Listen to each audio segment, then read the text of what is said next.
बिस्मिल्लाहिर्रहमानिर्रहीम। अस्सलाम वालेकुम बच्चों, वेलकम टू ऑनलाइन क्लास। आज का जो बेटा टॉपिक है, आपको याद होगा हमने कंसेप्चुअल क्वेश्चन स्टार्ट किए हुए थे और दो कंसेप्चुअल क्वेश्चंस हम कर भी चुके थे। उम्मीद है आपको समझ आ गई होगी। हम चलते हैं अपने नेक्स्ट क्वेश्चन की तरफ, क्वेश्चन नंबर 3 की तरफ। तो क्वेश्चन नंबर 3 की स्टेटमेंट अगर हम देखें, कहता है thermometer is placed in a direct sunlight. Thermometer को हम डायरेक्टली सनलाइट के अंदर रखते हैं। Will it read the temperature of the air और ऑफ द सन और समथिंग एल्स। अगर आप थर्मोमीटर को डायरेक्टली सूरज की रोशनी में रख दें तो क्या वो टेम्परेचर ऑफ द एयर को मेजर करेगा, सन को मेजर करेगा या किसी और चीज के टेम्परेचर को मेजर करेगा। अब थर्मोमीटर एक ऐसा बॉडी है जो टेम्परेचर को मेजर करता है जिस बॉडी के साथ ये कांटेक्ट में हो। Thermometer is an instrument which measure the temperature of the body when it is in thermal contact with the body। जब ये बॉडी के साथ कांटेक्ट में होगा तो तब आपके पास क्या होगा, ये टेम्परेचर को मेजर करता है। नॉर्मली आपको पता है, आप डॉक्टर के पास जाते हैं तो वो थर्मोमीटर को आपकी बॉडी के साथ कांटेक्ट करता है एंड देन आपकी बॉडी के टेम्परेचर को मेजर करता है। ठीक है, जैसे वो आपके माउथ में उसको प्लेस करता है और आपके माउथ की मदद से, यानी आपकी बॉडी के साथ कांटेक्ट में होगा, देन उसकी मदद से वो थ्रू आउट बॉडी के टेम्परेचर को मेजर करेगा। क्योंकि इसके अंदर मरकरी मौजूद है। मरकरी की प्रॉपर्टी ये है कि मरकरी जो है वो एक्सपेंड होता है जब टेम्परेचर चेंज होते हैं। ठीक होगी बात। तो जब आप इसको डायरेक्टली इन्वायरमेंट में रखेंगे तो ये डायरेक्टली इन कॉन्टैक्ट है विद एयर। जो थर्मामीटर है वो डायरेक्टली किसके साथ इन कॉन्टैक्ट है, इन विद एयर। तो फिर किसके टेम्परेचर को मेजर करना चाहिए, एयर के टेम्परेचर को मेजर करेगा। The mercury thread rises in the glass tube and we read the temperature of the human body. Similarly, to measure room temperature, we suspend the thermometer in a room which measure the temperature of the air in the room. So, यहाँ से हमने conclude क्या किया, thermometer is placed in the sunlight, it will read the temperature of the surrounding air because it is thermal contact with air. ठीक होगी बात। वो किसके टेम्परेचर को मेजर करेगा, एयर के, क्योंकि वो किसके साथ इन कांटेक्ट है, एयर के साथ इन कांटेक्ट है। ये था क्वेश्चन नंबर 3।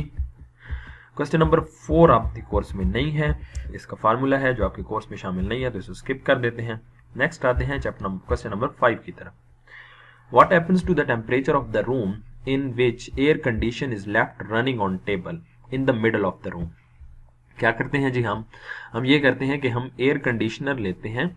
एयर कंडीशनर को हम क्या कर देते हैं, आपको पता है एयर कंडीशनर का एक पार्ट होता है जो रूम के अंदर मौजूद होता है, जो आपके पास हॉट एयर को वहां से एक्सपेल करता है, रिमूव करता है।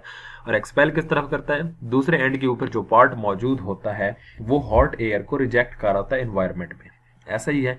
तो अब अगर दोनों पार्ट रूम के अंदर ही मौजूद हैं, यानी वो जो हॉट एयर को सक कर रहा है और वो पार्ट जो हॉट एयर को एक्सपेल कर रहा है, दोनों ही पार्ट जो है वो रूम के अंदर मौजूद हैं, तो फिर रूम का टेम्परेचर क्या हो जाएगा, रूम का टेम्परेचर जो है वो स्लाइटली बढ़ जाएगा।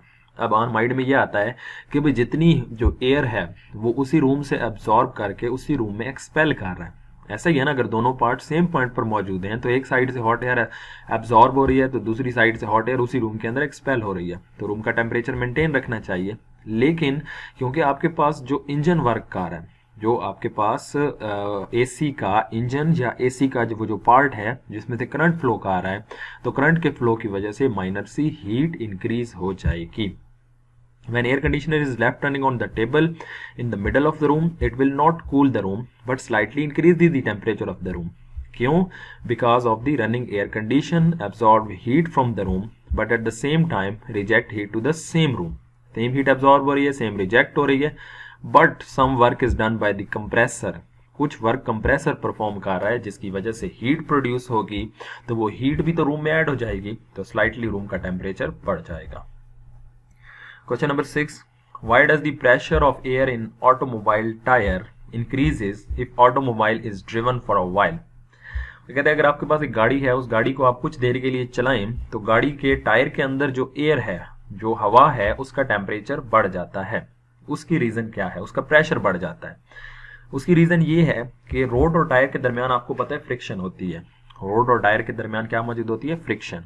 तो जब आपकी गाड़ी रोड के ऊपर चलती है तो रोड और टायर के दरमियान फ्रिक्शन की वजह से टायर क्या हो जाता है, हीटअप हो जाता है। जब टायर हीटअप होता है, टायर के हीटअप होने की वजह से टायर का टेम्परेचर बढ़ेगा। जब टायर का टेम्परेचर बढ़ेगा तो इनसाइड द टायर जो गैस मॉलिक्यूल्स हैं उनका टेम्परेचर भी बढ़ जाएगा। जब टेम्परेचर बढ़ेगा तो उनकी काइनेटिक एनर्जी बढ़ेगी, और जब काइनेटिक एनर्जी बढ़ेगी तो ऑटोमेटिकली काइनेटिक एनर्जी और प्रेशर का डायरेक्ट रिलेशन है। तो रेट ऑफ कोलिजन बढ़ने की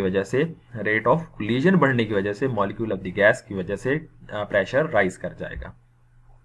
तो यही पॉइंट यहाँ पर मेंशन किए गए हैं कि जब automobile is driven for a while, work is done on a tyre to overcome frictional force of the road, work against the frictional force heats up the tyre and then air in it, and thus velocity of the air molecule in tyre increases. Molecule की velocity बढ़ जाएगी, in return velocity of the molecule increases the rate of collision बढ़ेगा with the walls of tyre, pressure बढ़ जाएगा of the air in automobile tyre. Clear है की बात? 7. On removing the valve, the air escaping from a cycle tube cooled. Why? यानी अगर आपके पास जो वॉल्व होता है, साइकिल ट्यूब के अंदर एक वॉल्व होता है, जब आप उस वॉल्व को रिमूव करते हैं तो वो जो एयर बाहर आ रही होती है वो कूलिंग प्रोड्यूस करती है। उसकी रीजन क्या होती है आपको पता है? अब जो टायर के अंदर गैस होगी वो हाई प्रेशर के ऊपर, हम उसको बाय फोर्स उसके अंदर इंसर्ट करते हैं, वो हाई प्रेशर के अंदर मौजूद होती है। जब वो हाई प्रेशर के अंदर मौजूद होती है और हम वॉल्व को ओपन करते हैं तो वो सडनली लो प्रेशर की तरफ आती है और एक्सपेंड होती है, और एक्सपेंशन के नतीजे में आपके पास क्या प्रोड्यूस होती है? कूलिंग प्रोड्यूस होती है। दूसरा पॉइंट, यहाँ पर एडियाबैटिक एक्सपेंशन हो रही है। जैसे ही आप वॉल्व को ओपन करेंगे तो एडियाबैटिक एक्सपेंशन हो रही होगी। उस इंस्टेंट पे जब आपने वॉल्व को ओपन किया, कोई हीट इंटर या लीव नहीं कर रही होगी सिस्टम को। डेल क्यू क्या हो जाएगा? जीरो, हीट चेंज जीरो हो गया। तो फर्स्ट लॉ ऑफ थर्मोडायनामिक्स के मुताबिक del Q is equal to del U plus W. Del Q zero, तो zero is equal to del U plus W, del W is equal to minus del U. अब work done हो रहा है, gas expand हो रही है, तो expansion के नतीजे में work done by the system है, लेकिन किसकी बेस पे है? इंटरनल एनर्जी की बेस पे। जब इंटरनल एनर्जी के साथ माइनस साइन, इसका मतलब इंटरनल एनर्जी कम हो रही है। इंटरनल एनर्जी कम होने का मतलब है टेम्परेचर ऑफ द गैस क्या हो रहा है? कम हो रहा है। समझा की बात यहां तक? Question number 8, what is the limitation of first law of thermodynamics? First law of thermodynamics की लिमिटेशन क्या है? अब एक सिंपल लिमिटेशन है पहली तो, यानी इसमें हम कह सकते हैं कि कहाँ कहाँ ये एप्लीकेबल नहीं हो सकता, क्या क्या इसमें ड्रॉबैक्स हैं, खामियां हैं। फर्स्ट लॉ ऑफ थर्मोडायनेमिक्स की फर्स्ट जो ड्रॉबैक है वो ये है, ये हमें ये तो बताता है कि हीट एनर्जी जो है वो मैकेनिकल वर्क में कन्वर्ट हो सकती है। ये हमें पहला लॉ ये बताता है कि हीट एनर्जी मैकेनिकल वर्क में कन्वर्ट हो सकती है, लेकिन कैसे कन्वर्ट होगी उस प्रोसेस के बारे में हमें नहीं बताता, उन कंडीशंस के बारे में हमें नहीं बताता। ये इसका पहला drawback. It gives know about frictional forces, क्योंकि हमने कहा था ना हीट मैकेनिकल एनर्जी, हीट जो आपके पास है डेल क्यू इंटरनल एनर्जी और वर्क में कन्वर्ट हो जाएगी, तो फ्रिक्शनल फोर्सेस का क्या होगा उसके बारे में कोई इंफॉर्मेशन नहीं देता। It gives no principle about the heat engine और रेफ्रिजरेटर के प्रिंसिपल के बारे में, वही बात कि कन्वर्जन तो बता देता है लेकिन कैसे होगी वो नहीं बताता। हीट इंजन कैसे वर्क करेगा, रेफ्रिजरेटर कैसे वर्क करेगा, ये नहीं बताता। It give no information about thermal equilibrium और एंट्रोपी के बारे में भी कोई इन्फॉर्मेशन नहीं बताता। First law of thermodynamics predicts that heat can be completely converted into useful work. वो कहता है कि फर्स्ट लॉ हमें ये बताता है कि हीट एनर्जी 100% मैकेनिकल वर्क में कन्वर्ट हो सकती है, लेकिन एक्चुअली ऐसा इम्पॉसिबल है। तो ये 5 पॉइंट्स हैं जो हमें फर्स्ट लॉ ऑफ थर्मोडायनेमिक्स की ड्रॉबैक्स के बारे में बताते हैं। Question number 9, is it possible according to the second law of thermodynamics to construct a heat engine that is free from thermal population?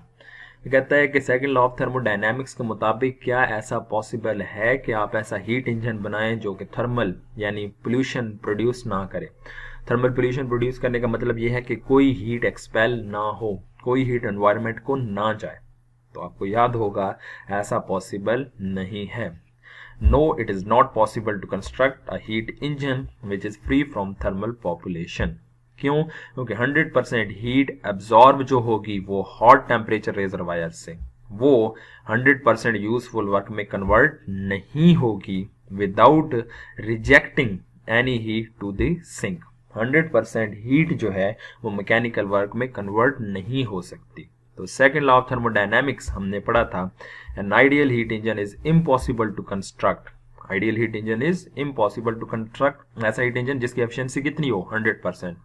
तो ऐसा बनाना इम्पॉसिबल है क्योंकि हमने कहा था 100% हीट वर्क में कन्वर्ट नहीं होगी, तो कुछ ना कुछ जो हीट है वो एयर को, एटमॉस्फेयर को रिजेक्ट होगी, तो थर्मल पोल्यूशन होगी। 100% एफिशिएंसी पॉसिबल नहीं है। क्लियर हो गया बात ये बच्चों? Question number 10, can specific heat of a gas be zero और इन्फिनिटी? क्या specific heat of the gas जो है वो जीरो हो सकती है या इन्फिनिटी हो सकती है? Can specific heat be negative? क्या स्पेसिफिक हीट नेगेटिव भी हो सकती है? तो अगर हम बात करें, वो स्पेसिफिक हीट कहता है, स्पेसिफिक हीट आपको याद होगा कि amount of heat required to raise the temperature of 1 kilogram of substance through 1 kelvin. 1 kilogram of substance through 1 kelvin को वो कहते हैं स्पेसिफिक हीट जीरो या इन्फिनिटी हो सकती है, तो बिल्कुल हो सकती है। Yes, the specific heat of a gas can be zero और इन्फिनिटी और नेगेटिव, तीनों चीजें हो सकती हैं। अब स्पेसिफिक हीट का फार्मूला है C is equal to del Q over M del T. Consider the gas is enclosed in a air tight cylinder and frictionless piston. अब हमारे पास वो कहते हैं स्पेसिफिक हीट जीरो हो सकती है। हम कहते हैं कि let gas be suddenly compressed, in this case no heat is supplied to the gas but there is increase in temperature of the gas. आपने क्या किया, उसको क्या किया, सडनली कंप्रेस कर दिया।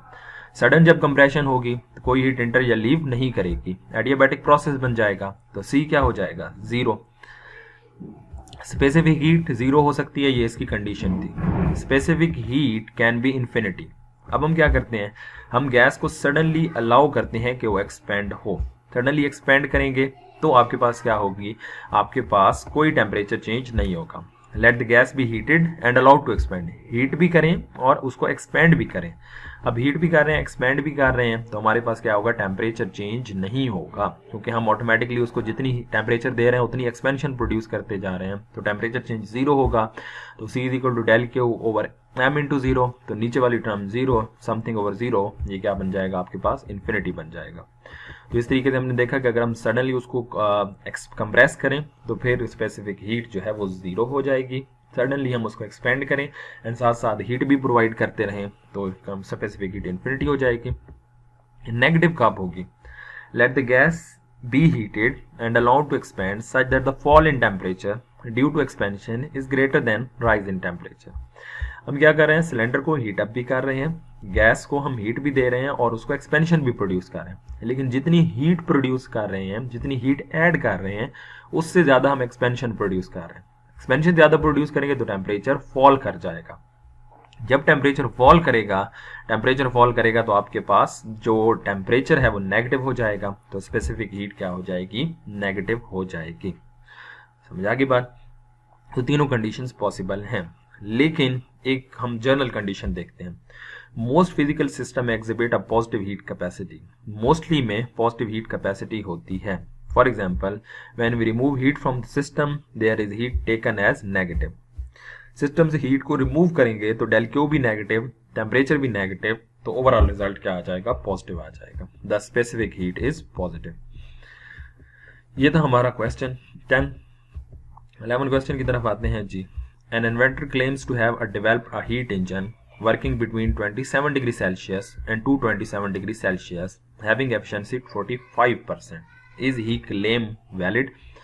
एक इन्वेंटर है, उसने एक इंजन डेवलप किया, वो कहता है ये जो दो टेम्परेचर पर ऑपरेट कर रहा है, lower temperature 27 degree Celsius, higher temperature 227 degree Celsius. Temperature of the heat source T1 27 kelvin में कन्वर्ट करेंगे तो 273 ऐड करेंगे 500 केल्विन।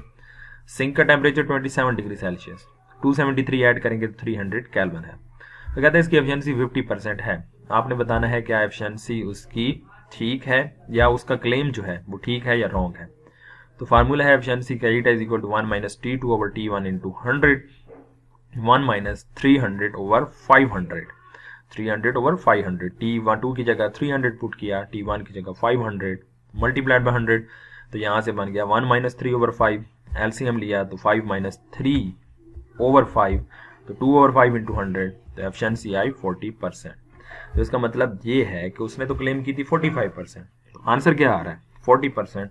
तो इसका मतलब उसका क्लेम हमारे पास क्या हुआ, रॉन्ग हुआ, तो उसका क्लेम रॉन्ग है, ये आपने मेंशन कर देना है। ठीक होगी बात?